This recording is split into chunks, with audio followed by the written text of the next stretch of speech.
Fala galera, sejam bem-vindos à Glória Eterna. Tudo bem com vocês? Sou Marcelo Azão, dos apresentadores aqui do nosso time da Conmebol Libertadores. Estou muito bem acompanhado dela, colorida, Bianca Molina. Tudo bem, Bibi? Bem demais e bom demais estar por aqui nesse Glória Eterna, que o nome já mostra a importância do programa e já dá a ideia do que a gente vai debater, conversar por aqui, né? É verdade, você que se acostumou a gente falando durante toda a temporada sobre a Glória Eterna, quem conseguiu conquistá-la foi o Flamengo na final rubro-negra lá em Guayaquil, no Equador, e quem chegou lá de uma maneira 100% inusitada, e você talvez tenha visto nas nossas redes sociais. Se você não viu, você vai conhecer toda essa história agora. Foi o nosso querido Diego Salgado, que está aqui com a gente nos estúdios da Conmebol Libertadores para contar como foi a saga de ir de Montevidéu, a última sede da Conmebol Libertadores, onde o Palmeiras venceu o Flamengo, até Guayaquil, no Equador, onde o Flamengo venceu o Atlético Paranaense de bicicleta.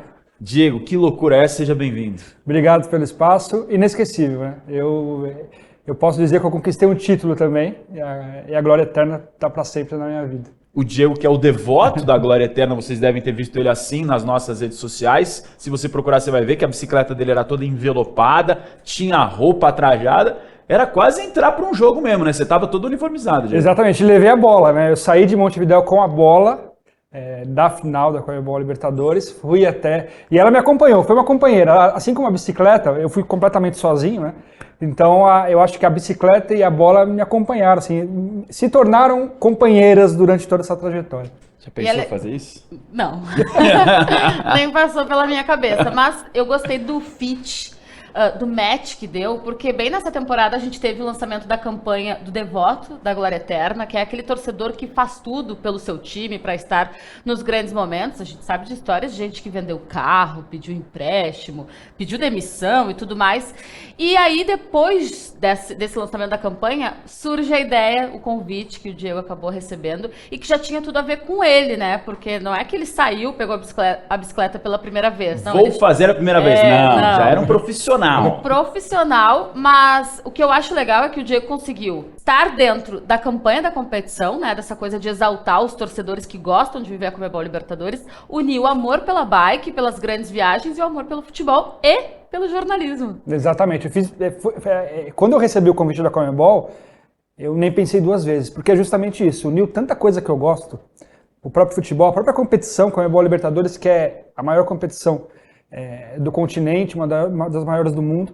A bicicleta, eu já tinha feito 3 viagens pelo mundo, então essa foi a 4ª. Aonde você tinha feito antes? Eu fiz Porto Alegre e Santiago em 2018, aí no ano seguinte eu fiz Barcelona e Amsterdã. 2022, um pouco antes de aceitar o convite da Conmebol, eu fiz Milão e Estocolmo. Então, justamente, foi uma oportunidade de conhecer outros lugares, de conhecer profundamente ali o cotidiano do sul-americano, e aí ligando com o futebol. Então, foi perfeito, eu consegui realmente realizar um sonho de conhecer mais 2 países. Eu já conhecia de bicicleta Uruguai, Argentina e Chile, aí conheci Equador e o Peru e Equador. E realmente, eu conheci muita gente pelo caminho, né? E é justamente isso que você falou, essa devoção, sabe, pela competição, pelo futebol. E eu acabei meio que representando esse pessoal, né? Porque não foi fácil chegar lá, né? São 50 dias na estrada, muito tempo longe de casa. E aí você passa por muitos momentos complicados, como, por exemplo, problemas mecânicos, lugar para dormir, lugar para tomar banho. Então, justamente, representa toda essa luta que o torcedor faz para chegar lá. E eu tenho certeza que isso tem acontecido muitas vezes, né? O torcedor que, justamente como você falou, vende o seu carro, fica longe da família por alguns dias, deixa filho, e você vê muitos exemplos assim. A gente viu muitos exemplos em Guayaquil, né? Pessoas que completamente obcecadas pelos seus times, Atlético Paranaense, pelo Flamengo. E eu acho que eu representei um pouco disso na estrada também. O Diego Salgado, que é jornalista, né? Nosso companheiro, nosso colega de profissão, se encontrou com Bianca Molina. A Bianca foi do meio tradicional, né? Avião, tudo normalzinho, né? Tranquilo. Lá em Guayaquil. Zero perrengue. Primeiro a gente se encontrou em Buenos Aires, porque já na semifinal da Conmebol Libertadores, o Diego estava no meio do seu percurso indo para lá. E aí deu uma paradinha para viver já uma fase prévia aí, decisiva da competição. Primeiro jogo entre Vélez e Flamengo, uma goleada do Flamengo lá no José Amalfitani. E aí encontrei o Diego. Eu olhei o Diego assim, nossa, tu demoraste 40, sei lá quantos dias para chegar aqui, eu demorei 5 horas de avião. Foi interessante porque eu saí de Montevidéu e aí eu fiz 3 dias para chegar de Montevidéu a Colônia de Sacramento. e aí de Colônia do Sacramento eu peguei o barco até Buenos Aires. E aí eu fiquei 5 dias em Buenos Aires, conhecendo os estádios, que foi uma parte muito legal da viagem também, conhecer os estádios, né? Eu entrei em muitos estádios, por exemplo, conheci o estádio do Boca, Bombonera, o Monumental de Nunes, não consegui entrar, fiquei na porta, mas eu entrei, por exemplo, no estádio do Independente e do Racing, no mesmo dia. Que são perto, exatamente, né? É uma história sensacional. São estádios muito próximos dos maiores rivais ali, as maiores rivalidades do futebol mundial. E é separado por uma rua, né? Então eu cheguei no estádio do Racing, olhava o estádio do Independente e eu consegui entrar nos gramados. Então isso foi muito especial. Bati bola ali no gramado do estádio do Independente, o maior campeão da Conmebol Libertadores. E foi muito legal porque, além disso, eu também conheci os estádios, né? Passei pelo Monumental U em Lima, que recebeu a grande final da Conmebol Libertadores de 2019, e também o de Guayaquil, que era o meu destino final, e quando eu cheguei lá, nossa, eu realmente, assim, eu comecei só a entender o que tinha acontecido, o que eu tinha conseguido fazer depois de um tempo. O Independente, que é o rei de Copas, tem 7 taças, é o maior campeão, como o Diego lembrou. Quanto tempo, para a gente pontuar aqui para o nosso público, quanto tempo antes você começou o teu planejamento para fazer essa viagem? E exatamente você lembra o dia que você saiu e o dia que você chegou? Imagino que sejam datas marcantes também. Eu recebi o convite no comecinho de julho, e eu tive pouco tempo, né, para me organizar. E aí eu contei com a ajuda da produção da Conmebol Libertadores, que se não fossem eles, eu não ia conseguir, porque é muita coisa para ver. É uma viagem muito longa, de 75 dias, né? A viagem durou 75 dias, eu pedalei 50. Mas é muito tempo, né? 50 dias pedalando numa bicicleta por lugares completamente desconhecidos. E ele ainda fala, tipo, a viagem foi de 75 dias. Não, mas eu só pedalei 50. Só 2 terços, tranquilo, de boa. Mas o que acontece? Antes de sair de casa, eu gosto de olhar por onde eu vou passar. Então eu faço um planejamento ali diário, que cidade que eu posso dormir, que cidade que eu posso comer, onde eu vou encontrar, e eu sempre opto por cidades menores. Eu me sinto melhor, é mais fácil para achar lugar para dormir. E aí a produção da Conmebol, junto com a produção da Conmebol Libertadores, a gente montou um arquivo, foi ali traçando o itinerário. E aí é muito legal que dá para você enxergar no mapa, você coloca lá a cidade, dá para você enxergar por onde você vai passar. Então eu olhava assim, pô, essa cidade aqui, legal, tal, parece bacana. E aí eu consegui ver o trajeto inteiro. Eu fiquei 1 mês e meio nessa. E assim, noites a fio. Porque, de planejamento. De planejamento, porque tinha pouco tempo. Começo de julho. Eu saí de São Paulo no dia 18 de agosto. Fui para Montevidéu no dia 18 de agosto. E aí eu comecei a pedalar mesmo no dia 23 de agosto. E cheguei a Guayaquil no dia 26 de outubro. Mas nesse meio tempo, eu, por exemplo, fiquei 5 dias em Buenos Aires, fiquei 2 dias em Lima. Então por isso que tem essa diferença de 75 dias para 50 dias. Mas eu gosto muito de sair de casa com um planejamento bem detalhado. Nem sempre na estrada você consegue tornar isso realidade, né? Às vezes você se atrasa um dia, por exemplo, eu me atrasei alguns dias, estourou pneu, furou pneu, peguei vento, peguei fogo na pista, então às vezes você fica um pouco atrasado no planejamento e você tem que adaptar o planejamento ali com a viagem rolando, né? Então, praticamente assim, você chega no lugar, tô dentro do planejamento, beleza. Não tô, o que eu vou fazer na próxima semana para conseguir chegar? Eu tinha que chegar no dia 26 de agosto, porque a final estava marcada para o dia 29. Eu tinha aí, esses 3 dias de folga, mas eu tinha que chegar na semana do dia 26. Eu tinha uma data para chegar, né? Imagina, que loucura. Eu já perderia tudo no planejamento. Eu já sou péssimo de organização, planejamento. Aí pra mim já não dá. Mas é uma parte que eu gosto muito. Assim, além da viagem em si, né, que é uma coisa que eu me apaixonei em 2018 e aí é uma coisa que você fica viciado, assim, já fica pensando na próxima, para onde eu posso ir, você fica ali no mapa, que caminho que eu posso fazer. Mas o planejamento é uma coisa que eu gosto muito, assim, de ver onde você pode acampar, onde você pode comer, os lugares assim, que são bacanas. Na Argentina, por exemplo, fiquei muito tempo na Argentina, recebi muito apoio. Eu sabia que eu ia receber muito apoio na Argentina, porque eu já tive essa experiência em 2018. Então, no lugar aqui eu estou tranquilo. Eu sei que eu vou receber muita gente. O argentino ama o brasileiro, ama o futebol. Então, sabendo do que eu estava fazendo, com a bola, com as camisas de Atlético Paranaense e de Flamengo, já ia ser natural, ainda mais com todos esses ingredientes, foi mais fácil ainda. E o teu planejamento também envolve uma comida prévia, tu fizeste isso? Porque para as outras eu lembro que ele tinha um quadro, que ele botava quais dias podia falhar, né? Eu faço uma dieta de 100 dias antes das viagens, né? Isso. Então, para me preparar fisicamente, tem a preparação mental e tem a preparação física, né? Então, para chegar bem, né, com índice de gordura baixo e tal. Nessa eu não tive muito tempo, porque eu tinha acabado de voltar da outra viagem, aí quando você volta da viagem, você sai um pouco da dieta. Mas eu gosto muito de me preparar fisicamente também, faço academia sempre e tal. Mas eu acho que o ritmo mesmo de viagem você pega ali na primeira semana. Eu lembro que nos primeiros dias no Uruguai, eu tava com a bike pesada, muito pesada, e eu não tava tão preparado fisicamente. Eu só fui pegar o ritmo quando eu cheguei em Buenos Aires. E aí eu fiquei 5 dias parado, eu tive que voltar o ritmo, aí depois, na primeira semana, fica muito mais fácil. Você estava até falando, né? Por exemplo, 70 quilômetros. Eu comecei com 70, 80, 90. No norte do Peru, eu cheguei a fazer 186 quilômetros num dia só. Então é justamente isso, o corpo vai se adaptando rapidamente, a cabeça também entende o que está acontecendo ali. Porque eu acho que, muita gente pergunta isso para mim, eu acho que 80% do desafio é mental e 20% é físico.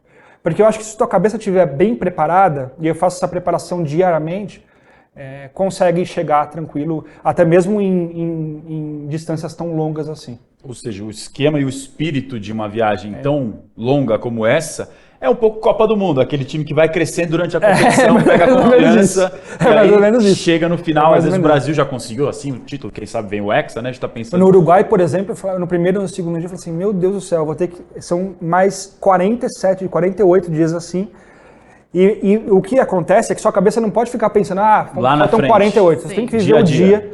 Na verdade, o dia a dia, na verdade, é o quilômetro por quilômetro. Às vezes eu penso no quilômetro. Assim, eu vou chegar aqui e eu faço muito isso.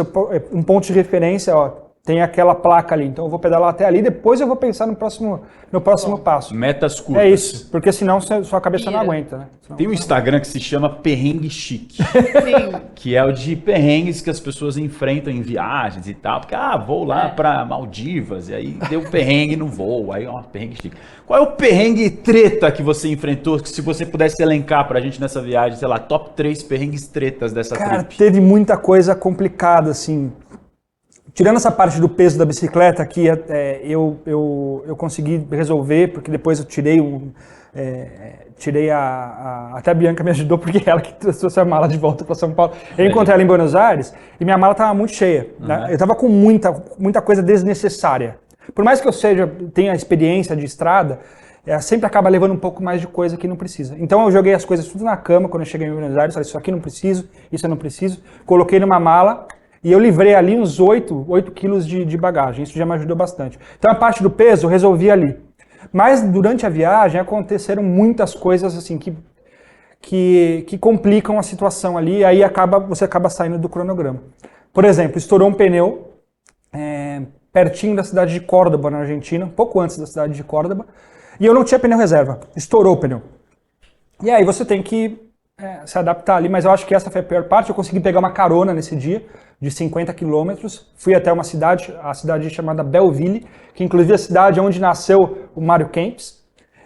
Que dá nome ao estádio, né? Exatamente, e aí eu cheguei nessa cidade, achei bem emblemático, assim, porque eu não ia parar nessa cidade, o pneu estourou e eu só dormi nessa cidade porque o pneu tinha estourado. Onde estivemos em Córdoba na final da Conmebol Sul-Americana. Exatamente. São Paulo Independente do Valle. E aí cheguei em Córdoba e foi muito... minha expectativa era não pegar muitas caronas, né? Só para explicar, a distância de Montevidéu para Guayaquil é 5.700 quilômetros. Eu pedalei 4.200. Já era parte do planejamento pegar 1.000 quilômetros de carona, porque eu não teria tempo de chegar, né? São 50 dias e eu tinha uma data para chegar. Só que aconteceram algumas coisas que eu tive que pegar mais 700 km de carona, mais 500 km de carona. E aí uma das vezes foi tava pegando fogo na estrada, um lugar muito seco, perto de Córdoba ali, e a estrada estava fechada, não tinha como passar de bicicleta, não tinha como passar de carro. E aí eu recebi um conselho de um policial, assim, mas é mais fácil você ir de ônibus, porque é perigoso, você pode inalar fumaça, todas essas coisas. Ia demorar mais também, não tinha tempo para perder. Peguei um ônibus e aí eu consegui. Mas eu acho que uma das partes mais difíceis, você perguntou do perrengue, foi atravessar o deserto. Eu acho que atravessar o deserto tá assim, entre as coisas mais difíceis que eu fiz na vida. Por mais preparado que eu estivesse física e mentalmente, ali na hora é muito complicado, porque você se vê sozinho. E eu tenho uma coisa, nas outras viagens eu sempre falo assim, aproveita, comigo mesmo, né? Aproveita, olha para o lado, olha onde você está, contempla a natureza, todo aquele cenário, e no deserto o contrário. Eu falei assim, não olha para o lado. Porque se eu olhasse para o lado eu ia enlouquecer, porque não tem nada. Tem uma preocupação muito grande com a água, porque você sempre acha que você está com pouca água. E no deserto, né, eu atravessei o Atacama, né? Eu saí de São Pedro de Atacama até Calama, 100 km, 102 km. Não tem nada no meio do caminho. E aí eu fiz 5 paradas, todas com 100 km de distância uma da cidade da outra. E não tem nada, assim, você tem que sair com muita água, com muita comida, porque se acontecer alguma coisa, você tem que dormir no deserto. Mas eu acho que esse primeiro dia de São Pedro de Atacama a Calama foi o mais complicado de todos, foi o maior perrengue da viagem. Porque tinha um vento muito forte, eu tinha que subir praticamente 1.000 metros, eu subi 1.000 metros de ganho de elevação nesse dia, então eu subi aí 1 quilômetro. É muito complicado porque o que acontece? São Pedro de Atacama fica a 2.600 quilômetros do nível do mar, e Calama também. Só que no meio do caminho tem uma montanha que você chega a 3.600, e aí você tem que pedalar na altitude, pegar o vento contra. Eu achei que nesse dia eu não ia conseguir. Eu estava até preparado para montar minha barraca ali no meio do nada, arranjar um lugar ali para acampar. Mas eu consegui cheguei tarde em Calama, cheguei 9 da noite, completamente cansado, assim, foi o dia que eu cheguei mais cansado. Assim, mas ao mesmo tempo muito feliz de ter conseguido chegar, sabe?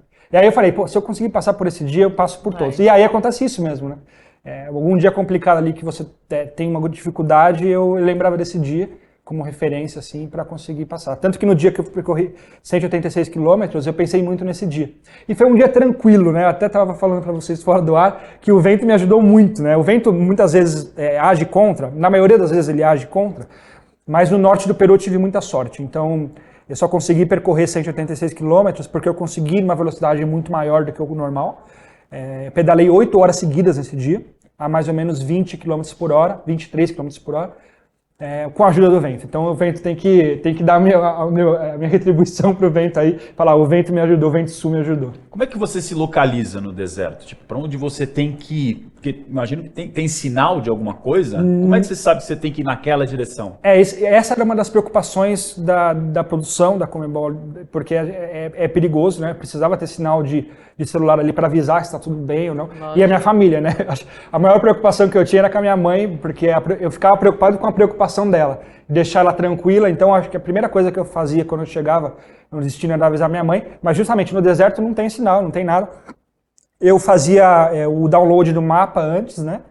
Então eu sabia, eu tinha ali o GPS funcionava, né? O mapa funcionava, você traçava o trajeto e ele ia mesmo no deserto. Mas para avisar tanto a produção da Conmebol quanto a minha mãe e a minha família, eu levei um rastreador que ele consegue ali um sinal por satélite e ele manda mensagem. Então só uma mensagem muito rápida assim, cheguei, vou acampar, vou descansar. E aí mandava, e foi isso que me segurou também, né? Porque eu acho que assim, o deserto ele é muito complicado, porque se acontecer alguma coisa, você tem que resolver tudo sozinho.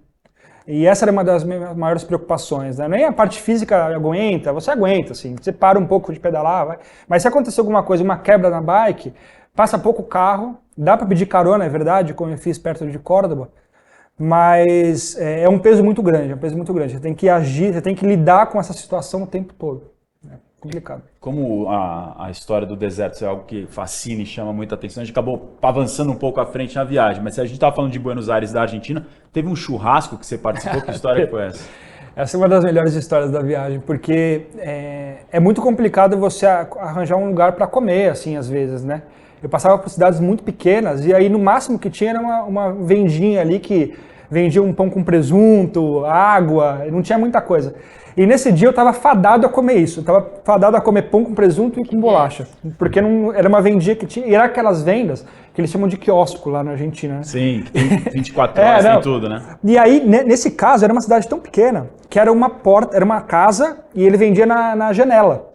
E aí eu fui lá, passei antes no parque da cidade, para ver se podia acampar, fui recebido por um líder do escoteiro, tinha um grupo de escoteiros lá, o líder desse grupo falou, você pode acampar aqui, foi super legal, quer comprar comida? Tá ali e tal.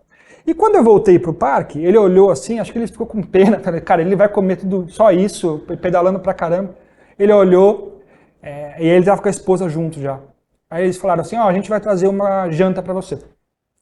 Assim, tá bom. Aí eu tava pensando num arroz, né, sei lá, em alguma coisa simples, né. E aí 2 horas depois eles voltaram, era umas 9 da noite já, eles voltaram com tanta carne, mas tanta carne, assim, eu nunca vi tanta carne na minha vida, eu devia ter uns 5 quilos de carne ali, carvão, e aí tinha uma churrasqueira lá no parque, né, e aí eles chamaram a família inteira, eles estavam com 2 filhos, uma amiga dos filhos, um senhor também que faz parte ali do grupo dos escoteiros, o casal, então ali, 11 horas da noite eu estava jantando com uma família de argentinos, em Jesus Maria, pertinho de Córdoba também, fica a 70 quilômetros de Córdoba, mais ou menos. E foi sensacional. Esse tipo de coisa me dá muita ajuda, assim, na estrada, né? Porque você você fica sozinho muito tempo, mas você acaba recebendo muita ajuda, né? E essas pessoas, isso que é sensacional, viram amigas, né? Você se adiciona ali nas redes sociais, ficam perguntando depois se chegou bem, e essas pessoas pegam a sua missão para elas. Então elas te ajudam pensando já, pô, esse cara tem que chegar lá onde ele quer, entendeu? Legal. Então, eu não cheguei sozinho, né? Todas as pessoas que me ajudaram pelo caminho fazem parte disso também. É um pouco de sorte também, né? De Tem que ter encontrar sorte. as pessoas certas no momento certo. Tem que ter sorte. Eu tenho uma curiosidade, porque nunca fiz uma viagem parecida com isso, mas quando eu estive perto do Oceano Pacífico a primeira vez, pra mim foi bem emblemático, assim, né? E eu queria saber como foi, porque eu lembro de tu relatando também nas redes sociais, pedalar horas e horas com o Pacífico à tua esquerda e tal. Quando eu cheguei no Pacífico, eu tinha acabado de deixar o deserto, né? O deserto do Atacama, ali perto da cidade de Iquique já é litoral. Então eu saí de Poço Almonte, uma cidade que é no deserto, e aí são 50 quilômetros só até chegar em Iquique. E aí eu sabia que eu ia me deparar com o Oceano Pacífico, né? Eu já estava assim, já ansioso no dia porque você sair do deserto e encontrar o mar é uma coisa assim que mexe com você, né? Já tinha acontecido algo parecido em 2018, quando eu cheguei no Pacífico, e eu tinha saído do Atlântico, então era uma situação toda emblemática. Mas dessa vez foi sensacional. Por quê? Eu lembro que eu estava em Poço Almonte e eu estava a 800 metros do nível do mar. Então eu falei, pô, vai ser um dia de muita descida, né? Porque eu vou descer 800 metros. E aí faltavam 15 quilômetros para chegar em Iquique, eu estava a 500 metros do nível do mar. Eu falei assim, ué, gente, eu tenho que chegar no mar, eu tenho que descer, uma hora eu vou ter que descer. E aí eu cheguei num lugar que você tinha toda a visão do Oceano Pacífico e você estava a 500 metros de altura. Absurdo, assim. Foi uma das visões mais lindas da minha vida que eu nunca vou esquecer. E aí eu vi aquilo, me deu um respiro, assim, porque foi tanto deserto, tantos dias no deserto, que enxergar aquilo foi sensacional. E aí foi legal também porque eu desci os 500 metros em 5 quilômetros. Uma das maiores descidas, eu acho que eu cheguei a 70 km por hora com a bicicleta. Cara, você não fica com medo? E foi muito complicado, eu fiquei com medo nesse dia, porque tinha muito carro na pista, né? Não tinha acostamento nesse dia. Então eu fui na pista da direita, e aí tinha só a pista da esquerda, eram 2 pistas só. E aí um canteiro central grande e a outra pista do outro lado. Mas isso que acontece, os motoristas chilenos, sobretudo chilenos e argentinos, eles conviveram muito bem com a bicicleta, assim. Então eles viram lá que eu era um viajante, provavelmente porque eu estava carregado com a bicicleta. E eles me ajudaram, assim, porque eles desviavam. Então. Mas eu fiquei com um pouco de medo nesse dia, porque é uma velocidade muito grande, né? Você tem que ter ali destreza para saber frear e tal. E tinha curva muito complicada também.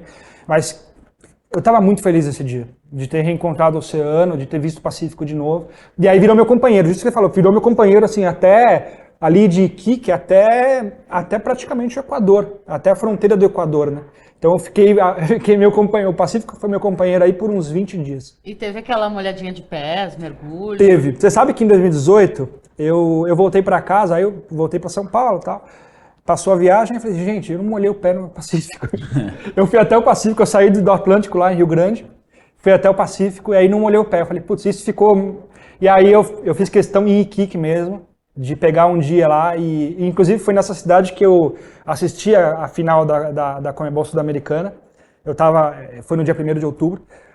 E aí depois, no domingo, eu peguei, antes de sair, eu fiz questão de molhar os pés, assim, até para me pegar um pouco de energia daquilo, porque é importante, né? Com a minha bicicleta estava na areia nesse dia. Mas foi legal, assim, poder, enfim, ter molhado os pés no Pacífico. Legal. Geladinha água ou não? Gelado, muito gelado, muito gelado. Sabe que eu fui pro Chile em 2018 E daí, pô, frio. Aquela fotinho, mas nada. E até hoje, tipo, custava ter tirado tênis, botado um pezinho na água, custava, tava muito frio. É muito frio, é muito frio, é muito frio. Até mesmo quando tá calor, assim. Eu lembro que em 2018 eu cheguei a Valparaíso, né? Que é o litoral chileno também. Isso, foi lá. E eu notei a água um pouco mais quente, assim. E tava um calor, né? Tava um calor, assim absurdo.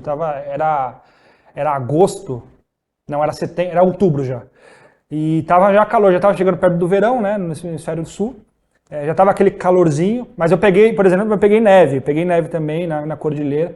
Dessa vez eu tive sorte, que eu não peguei tanta temperatura baixa. Eu peguei muita temperatura baixa no interior da Argentina, mas ali só no comecinho da manhã e depois esquenta e foi tranquilo. Então, eu ia perguntar isso, porque o planejamento também tem disso, né? Tem. Quando tu vais percorrer um caminho tão longo, tu vais encontrar cidades muito quentes, cidades muito frias, chuva e tudo Fenômenos mais. naturais que ajudaram. Chuva eu tive sorte, eu peguei chuva na saída de Buenos Aires e peguei chuva um dia ali, já no norte da Argentina, perto de Salta, e eu peguei chuva no primeiro dia do Equador. Não, no penúltimo dia, no segundo dia do Equador. Peguei 3 dias de chuva só, mas eu peguei muito vento na Argentina. Frio eu peguei pouco mesmo. Foram poucos dias ali na Argentina. E o calor do deserto, né? O calor do deserto, ele arrebata, assim. Porque o que acontece? É aquilo, Você lembra né? de olhar quantos graus? Não fazia... Se eu olhava para, sei lá, 33 graus, mas eu acho que a sensação térmica é muito complicada. Porque mexe com a cabeça também, pô, tô sem água. E teve um dia que eu fiquei sem água. Esse foi um perrengue que é legal contar, porque eu saí e eu não sei o que aconteceu comigo, eu saí com pouca água. E eu falei, tô com pouca água, e realmente eu estava com pouca água. Às vezes é coisa da sua cabeça, mas nesse dia eu realmente estava com pouca água. E aí, do nada, apareceu um lugar no meio do caminho, que, cara, é quase impossível acontecer isso, parece coisa divina. E aí eu cheguei nesse lugar e comprei 3 garrafas de água. Eu não gastei tanto dinheiro, porque é muito caro, realmente vender água no deserto. Tava vendendo água no deserto. Literalmente. E eu gastei muito dinheiro, mas eu nem liguei, assim. E realmente, no fim do dia, tinha acabado toda a água. Se eu não tivesse parado nesse lugar, eu ia enfrentar grandes problemas. Eu ia ter que pedir carona, eu ia ter que pedir ajuda para algum caminhoneiro. O caminhoneiro, às vezes, ajuda a gente. Muitos caminhoneiros ajudam a gente. Eu tive 2 caminhoneiros na Argentina que pararam para me dar comida. Inclusive numa carreta. Ele estava com uma carreta cheia de carro atrás. Ele parou no acostamento para me dar ali, ele me deu 10 empanadas. Caramba. E água também, né? Eles se preocupam com a gente, né? Eu com o ciclo viajantes, né? Eu vejo muita solidariedade, principalmente aqui na América do Sul, mais do que na Europa. As pessoas se preocupam, dão com mais comida, água. Então, esse tipo de apoio, como eu disse, é essencial. O dia que você mais pedalou, num dia foi 180 quilômetros, é isso? 186, que era uma marca que eu queria alcançar, porque é a marca do Ironman, da parte de bike. Não, um dia eu tenho que pedalar 180. Não estava pensando para essa viagem. No planejamento eu não tinha essa distância tão longa. Acho que no planejamento o máximo era 106 quilômetros. Mas ali por uma série de circunstâncias eu tive que fazer os 180. Mas eu fiquei contente demais e minha cabeça estava muito boa nesse dia. No dia anterior eu já estava me preparando muito bem. Eu falei assim, cara, eu vou conseguir, vai dar, o vento tá bom. E aí eu consegui, no primeiro trecho, eu sempre separo em 2 trechos no dia, né? O primeiro trecho eu pedalei 89, aí depois eu fiz o restante, né? Praticamente a metade. E aí no primeiro trecho eu fui muito rápido. Tava muito bom o vento e eu fiz assim, acho que 90 km em 3 horas. Praticamente 30 km por hora. E aí depois, com o cansaço também, eu diminui um pouco o ritmo. Mas foi muito, assim, virou um exemplo para minha vida, assim, sabe? Porque eu nunca tinha imaginado conseguir pedalar tanta distância assim. O máximo que eu tinha feito em estrada, em viagens, tinha sido 124, lá em Estocolmo, na chegada a Estocolmo. E aí, nessa viagem, eu já tinha batido o recorde 2 vezes. Eu tinha feito 125, 127, e aí esse dia de 186. Onde foi? Foi a chegada de Piura. Eu saí de uma cidade chamada Mohope, no Peru, no norte do Peru. E era um deserto também. É bom ressaltar isso. Era um deserto que chama Sechura. E eu tinha que pedalar os 180 ou eu dormiria no deserto. Então eu não estava afim de dormir no deserto. Já tinha tido essa experiência no Atacama. Eu achei legal ter esse tipo de experiência de dormir no deserto, de acordar ali, de ver o céu todo estrelado. Mas nesse dia eu precisava tomar banho. Falei, cara, não vai rolar dormir no deserto de novo, tô cansado, a parte mental já estava um pouco comprometida. E aí eu saí de Mohope para até Piura, que é uma cidade grande no Peru, né? E aí os 186 quilômetros eu percorri em 8 horas, exatamente 8 horas. Exatamente 8 horas.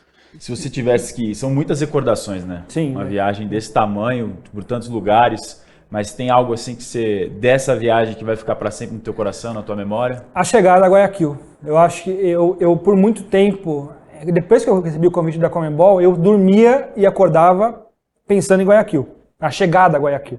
Como é que eu vou chegar? Eu vou conseguir chegar? Como é que vai ser a recepção?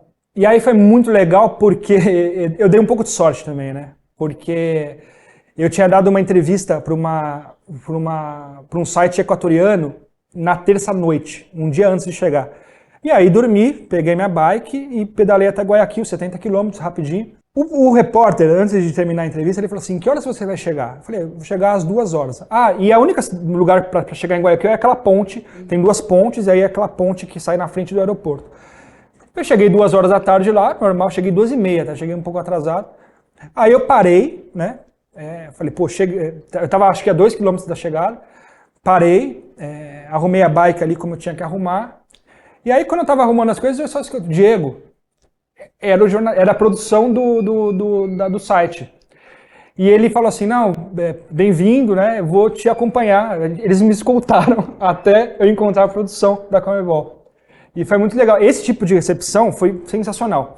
Tanto que a foto que viralizou é desse fotógrafo, é desse produtor.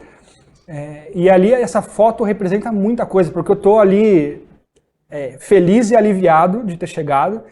E ali saindo da ponte, tem todos os carros em volta. E aí o que aconteceu? Viralizou de um jeito que eu fui recebido no Equador, em Guayaquil, de uma maneira assim que eu nunca esperava. Eu esperava ser muito bem recebido, né? Porque eu já tinha recebido algumas mensagens no caminho. Mas o que aconteceu ali eu nunca vou esquecer na minha vida, né? Muita entrevista, ali na Embaixada do Torcedor, dando autógrafo na revista da Conmebol, do guia da final, fotos e fotos, assim. Os policiais me paravam na rua, porque se eu tivesse com a bicicleta, com o capacete, trajado, eu ia ser parado. Eu ia ser parado por muita gente que viu ali a reportagem, muitas reportagens. Se eu saísse a paisana, tanto que eu fui pro estádio no dia, eu fui a paisana, né? E mesmo assim foi reconhecido.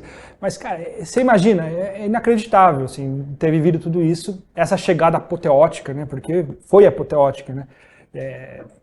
Nem nos meus melhores sonhos eu tinha imaginado isso. Muito legal, e muito legal porque tu chegaste numa cidade que consome futebol de forma muito parecida com o Brasil, uma cidade que mostrou pra gente que estava lá em loco, que soube receber a Conmebol Libertadores, eles estavam de fato muito empolgados, e aí com um elemento de não, ele veio pedalando de Montevidéu até aqui, então muito legal mesmo. Eu sou, assim, maior respeito pelo povo equatoriano e de Guayaquil principalmente, por ter me recebido tão bem, assim, e é justamente isso, né? Eles amam o futebol de uma maneira e assim, eles fizeram valer a final, sabe? Eles estavam ansiosos, você percebia ali na quinta e na sexta-feira, antes do jogo, que a cidade estava com uma atmosfera diferente, todos falavam da final. Você chegou quantos dias antes da final? Cheguei 3 dias antes. Então deu pra curtir o ambiente. Deu pra curtir, eu dei na quinta-feira, eu dei mais de 30 entrevistas para veículos equatorianos.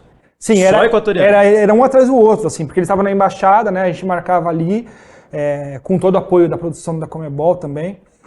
E que eles tiveram muito trabalho para marcar as entrevistas, porque foram muitas, mas era uma atrás da outra, assim. Eu acho que também por isso que virou uma bola de neve, viralizou mesmo, sabe? Começou com a foto ali da chegada, e aí muitas pessoas do Equador começaram a compartilhar, e aí transformou nisso. Por isso que eu falo, eu não imaginava, eu imaginava que ia dar uma repercussão legal. Mas desse tamanho, jamais. Nem o Pedro, que foi escolhido o melhor jogador do torneio, teve tanto pedido de entrevista naquela semana quanto o Diego. Foi muito legal, inesquecível. Produção de Luciana Fest e Companhia Limitada. Nossa, obrigado, gente. A Lu e o Marcelo trabalharam. Estão no meu coração. O Marcelo aqui com uma agendinha especial. Nossa, o Marcelo, sim. A Lu, a Esté também. Putz, eu acho que não é por falar, mas se não fossem eles, esse apoio todo, é impossível chegar, porque eu estava acostumado a pedalar sozinho, a resolver tudo sozinho ali, mas era uma viagem muito mais complexa, né? Eu tinha 50 dias de pedalada, 75 dias fora de casa, muito material para enviar, porque eu fiz o registro de tudo. Então eles pegavam todo esse material, a gente tinha feito um planejamento ali, deu tudo certo. Mas se não fossem eles, assim, até apoio moral mesmo, sabe? Uma palavra de carinho, uma palavra de apoio, foi muito legal. Stephanie Afonso, também nossa produtora, que nos consagra aqui nos conteúdos da Conmebol Libertadores. Bom demais essa resenha com o Diego Salgado, deu pra gente ter um pouquinho da noção. Eu imagino que a galera em casa já deve estar pensando, qual é a próxima que ele vai aprontar? Você já tem alguma assim na cabeça? Eu tenho, desde que eu comecei a fazer viagens, eu sempre quis pedalar pelos 5 continentes, né? Então eu já pedalei na América do Sul, na Europa. Eu tinha uma viagem planejada para Nova Zelândia, e aí a Covid adiou os planos, né? Mas eu acho que esse plano está bem adiado, né? Porque a passagem está muito cara agora, vai ser impossível eu conseguir ir para Nova Zelândia. Mas eu tenho a ideia de fazer a África e fazer a Ásia também. Mas acho que a próxima viagem eu devo voltar para a Europa, devo fazer um caminho longo por lá.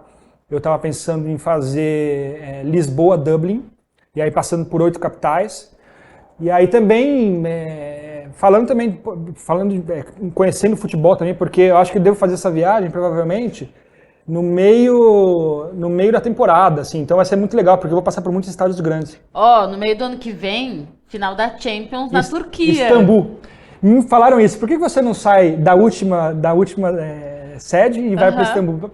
Pode ser também porque a Europa te dá mais tranquilidade no ponto de vista de estrutura, mas a recepção sul-americana não tem como, assim, não tem diferença, nada no mundo compara isso. E eu acho que de modo mais intenso os argentinos, como eu disse.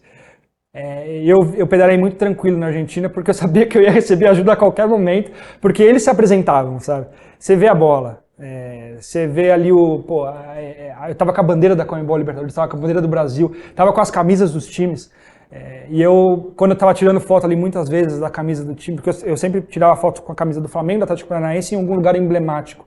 Sempre chegava alguém, assim, camisa do Flamengo, do Atlético Paranaense. E aí, para conseguir uma ajuda, era 2, né? Sempre ali o jeitinho brasileiro também de falar, e era sempre muito bom. Mas na Europa, você tem esse tipo de contato, é muito raro. Eu acho que aqui na América do Sul é tudo mais quente, sabe? As pessoas são mais calorosas e é sensacional.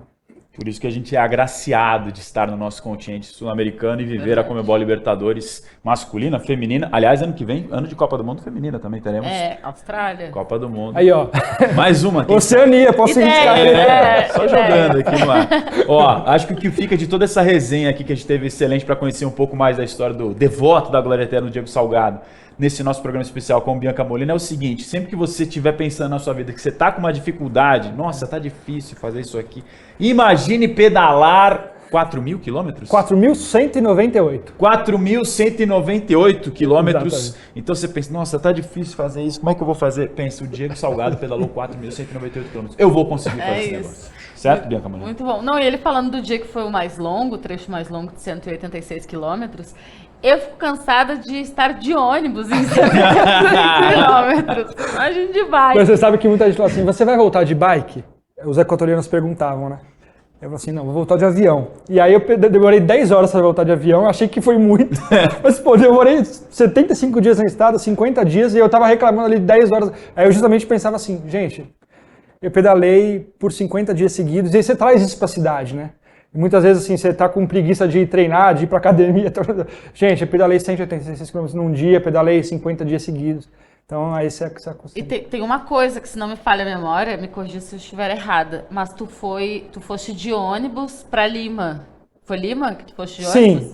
Então, torcedor do Flamengo já tem que ficar de olho no Diego, porque em 2019 ele foi de ônibus pra Lima. E aí deu o quê? Flamengo campeão. É verdade. Agora ele foi quente. de bike pra Guayaquil, Flamengo campeão. Pode pensar num próximo Montevidéu, meio de transporte. Montevidéu 2021 eu não fui. Tu não estavas. E 2019 foi legal porque eu fui no primeiro ônibus da torcida do Flamengo. O primeiro ônibus que saiu do Rio de Janeiro para Lima, eu estive lá dentro fazendo uma reportagem. E foi muito legal também, eu tive esse contato já foi como se fosse um aquecimento para 2022. E eu tive todo esse contato com a torcida do Flamengo. E aí essa parte do Devotos foi muito claro ali, né? Você viu gente que tinha um torcedor, por exemplo, que ele levou 50 faixas de campeão que ele fez à mão para vender, para ele conseguir o dinheiro porque porque o que acontece? Eles pagavam tudo para prazo, em parcelado. Então ele levou para conseguir o dinheiro da faixa. E o Flamengo tinha, para ele, o Flamengo ser campeão representava também ele pagar a dívida dele, porque ele ia vender todas as faixas, entendeu? Nossa, imagina o prejuízo se não é. Não, meu Deus. E assim, era um ônibus grande, né? A parte de cima do ônibus era só de peruanos que viviam em Lima, viviam em Cusco, e a parte de baixo era só de brasileiro. Imagina a festa. Não, tinha muito brasileiro também na parte de cima. Mas assim, foi festa, foram 6 dias na estrada, né? Então eu pude conhecer muitas histórias de Devotos. Demais. É muito louco, né? Como 2 gols do Gabigol em poucos minutos criam histórias que mudam a vida das pessoas para sempre. Eu imagino a emoção desses torcedores, depois de 6 dias na estrada. Depois eles voltaram, 6 dias depois. Imagina se tivesse perdido, como é que ia estar esse ônibus. Mas imagina a festa que foi na volta. Na volta eu voltei de avião, né? Novamente. Mas eu imagino que eles tenham tido uma das maiores emoções. Foi uma das maiores finais da Conmebol Libertadores. Foi. Né? Foi. E foi a primeira única também, né? 38 anos depois da primeira, então foi ainda mais emblemático, né? Voltar. Eu acho que pro flamenguista esse título tem um gosto especial, né? Por mais que já seja tricampeão. Sem dúvida tem, contra um grande rival, uma final única, de virada, momentos finais do jogo, enfim, todos os ingredientes que uma grande decisão tem. Diego Salgado, obrigado, velho. Eu que agradeço. Bom demais. Resenha ótima e que tem tudo a ver com a Conmebol Libertadores, tem tudo a ver com esse nosso slogan aqui da Glória Eterna, os devotos. Parabéns. A bike tá lá no fundo, ó. Tá ali, viu? Ela toda envelopada, bonitona. Tudo caprichadinho. Ô, Diego, parabéns. Obrigado. É uma história de inspiração mesmo. Obrigado pela força, pelo apoio. Foi muito... Dá pra reunir várias coisas que se goste, né? Eu acho que é um... E eu ainda tô curiosa com o livro, que eu vou falar. Eu vou... Você vai fazer um livro? Eu já comecei a tirar alguma coisa, colocar no papel. E eu acho que à medida que o tempo for passando, eu vou relembrando das coisas com mais detalhes. Acho que tem tanta história para contar que eu nem lembro de todas, assim. Às vezes eu tô ali na minha casa e me vem uma história que aconteceu numa cidade X mas eu acho que dá livre porque eu quero compartilhar esse tipo de história com as pessoas, até para inspirar, porque eu fui inspirado um dia, eu me inspirei em algumas pessoas um dia, e eu acho que quanto mais gente fazendo isso, vai ser melhor para o mundo, vai ser melhor para todo mundo. Compartilhar, sem dúvida nenhuma, é algo que é essencial. Conhecimento, histórias, inspirações, certamente vai inspirar muita gente. Assim como a gente espera que esse programa tenha te inspirado de alguma forma. São histórias realmente muito legais que o Diego Salgado dividiu com a gente. Obrigado mais uma vez pro Diego, que tá com a gente aqui na Conmebol Libertadores. Obrigado, Bibi Molina, tamo juntos. Sempre. E obrigado a você que nos acompanhou. Esse foi o A Glória Eterna Especial com o Diego Salgado, o devoto da bicicleta da Glória Eterna. Valeu.